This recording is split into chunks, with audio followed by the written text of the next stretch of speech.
All right, good morning, class. Welcome back. I'm going to pick up where we left off this morning. I'd like to get us a little further along in our conversation about the emergence of Christianity and the significance of that in the late Roman Empire. And again, I'll just remind you the significance of Christianity's emergence is really a two-way street. Christianity is going to impact the civilization of Rome, but Rome as a civilization is also going to impact the character that the early Christian faith takes on. And as I mentioned in class today, there's a fairly dramatic contrast between the foundational Christianity as it existed in the first century or two following the historical experience of Jesus, and then the faith as it emerges by late empire. And of course, by then, Jesus is more than a historical figure. He is the Christ. He is a religious figure, a long-awaited Messiah that the Jewish people, at least a good portion of the Jewish people, had been expecting and were now claiming as a Messiah who had come, but also who would come again, who had a project, a religious project yet to accomplish. And so here's our objective. Put that up there for you to get us started, and we'll continue. I spent a little time today, in addition to our talking about the Gospel according to Matthew in your Riley Reader. We discussed briefly the documentary that I had assigned the last couple nights to build some historical context for Christianity's emergence amidst the Roman Empire. And I spent a little time talking about what Jewish society looked like in the time of Jesus and even the time just before that. And so talked a little bit about the Sadducees, the Pharisees, the Essenes, and the Zealots. And it's worth noting, this goes a little bit beyond Jesus' time, but the Jewish people who were very uneasy in their relationship as a province within the Roman Empire. The uneasiness is going to finally boil over in the late 60s, current era. And you might recall this is the time of Nero. It's also just before the building of the Flavian Amphitheater in Rome proper, which you would know as the Colosseum. And as it was briefly discussed in the docudrama of the other day, much of the wealth that came from Jerusalem when Rome destroyed the Jewish temple in Jerusalem for the second time in world history. The first time it wasn't destroyed by the Romans, but it is the second time that that the Jewish temple in Jerusalem will be destroyed. Much of the wealth and treasure that is pillaged from Jerusalem as a result of that Roman sacking of Jerusalem is going to be used to pay for the elaborate construction project represented by the Colosseum. So just an effort to sort of tie things together. But anyway, following this destruction of Jerusalem in 70 current era, following a Jewish revolt, the Jewish people are going to enter into another, I would say, humiliating chapter in their history. And really the Christian faith, which began as a subset of Jewish society, is going to start to take on a character of its own. But the events of 70 current era in Jerusalem are a very difficult one for the Jewish people, or for Judaism as it had thus far been known. And so this will begin a process, a very important historical phenomenon known as the Jewish diaspora. And the diaspora just refers to the spreading and the, you can think of this as the departure of the Jewish people. So in 70 current era, Jerusalem for a time will really cease to be the Jewish homeland. And people are driven from that. They start to spread in really all directions.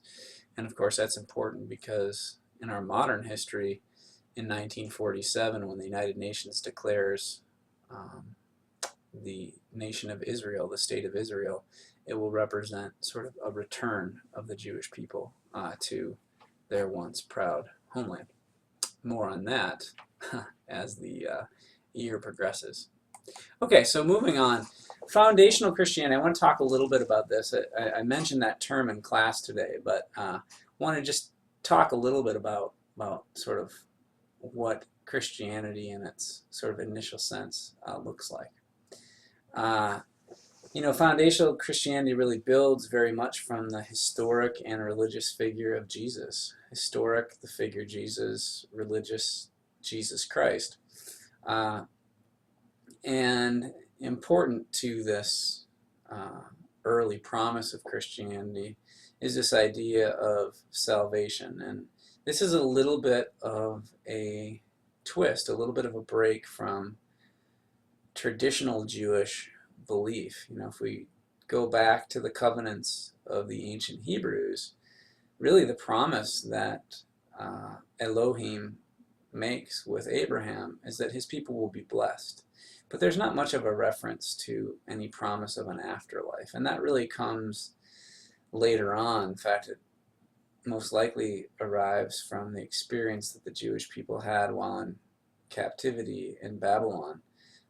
When during the Babylonian captivity, they come in contact with some Zoroastrian influences. This idea of there being a world that consists of good and evil, and that there is the earthly world, the material world, and then there is the world beyond, that world of heaven and afterlife, a glorious afterlife.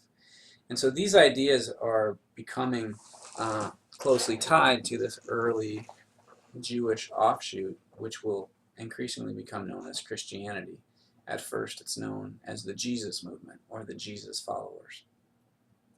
Central to this story are the ways in which the teachings, the ways of being that Jesus embodies in his experience in the Roman Empire at the dawn of the current era. How are these stories going to be characterized? How are they going to build?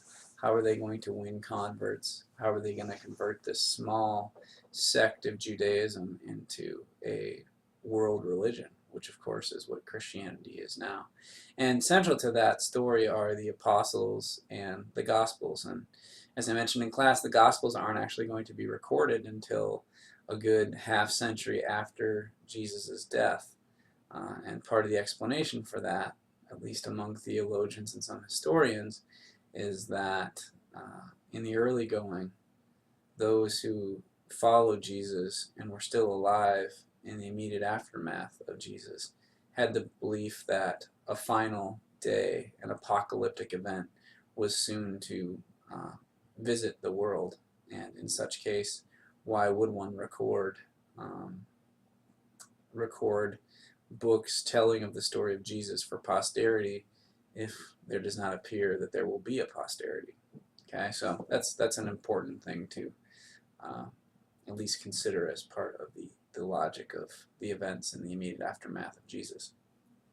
Other things, the early Christian faith is going to be characterized as a dualistic religion. And what we mean by that is the Christians believe from a fairly early point that the world consists of good and it consists of evil.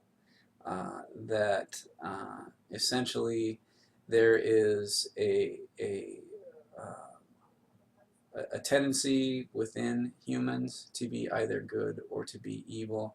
Also that there is a spiritual battle taking place, and there is Jesus and God on the side of the good, and that there is a dark, evil side as well, a satanic side, if you will, that vies for the soul of individuals. And for Christians, it's absolutely important that one ally themselves with the Jesus and God side, and that dualism will ultimately determine one's promise of salvation, as discussed here.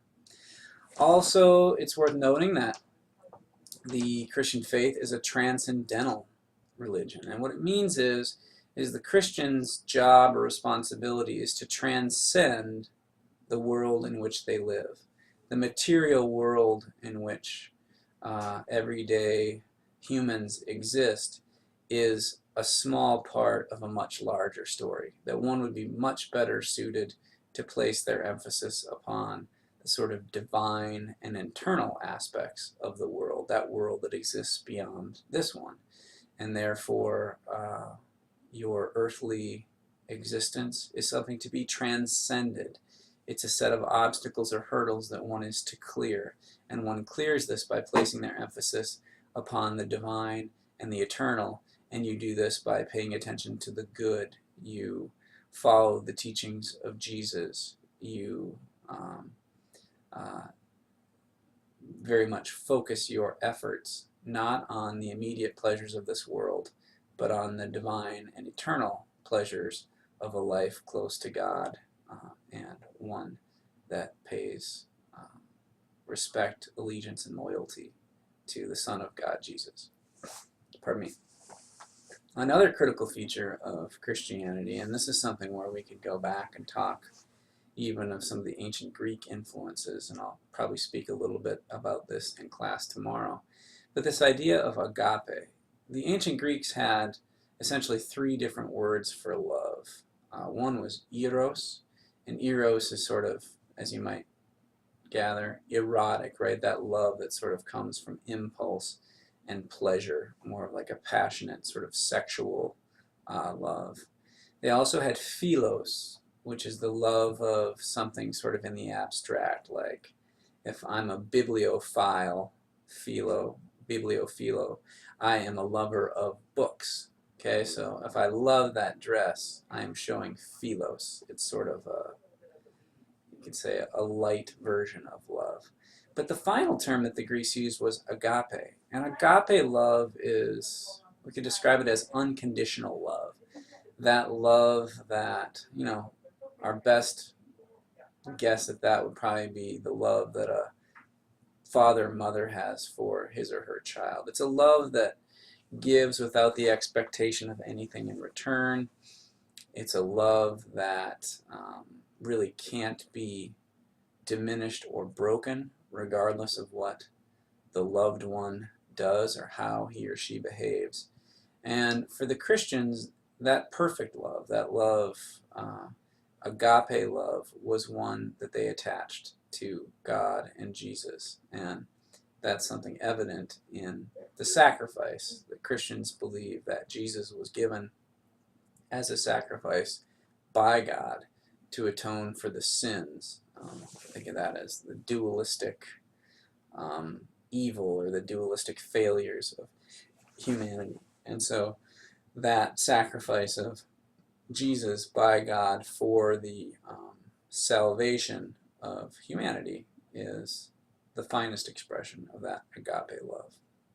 Okay, and of course we know that in these early characteristics of the Christian faith, the early Christians very much believed devoutly. There were countless cases and examples of martyrdom, people who gave their lives on behalf of this young faith.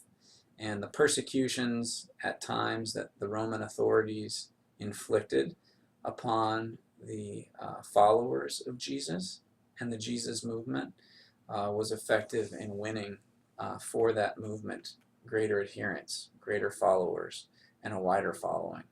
And by the 3rd century in Rome, in the Roman Empire, Christianity is going to be a cultural force. Okay, so Jesus of Nazareth, this will sort of help us see him partly as his historic figure, but also as a religious figure.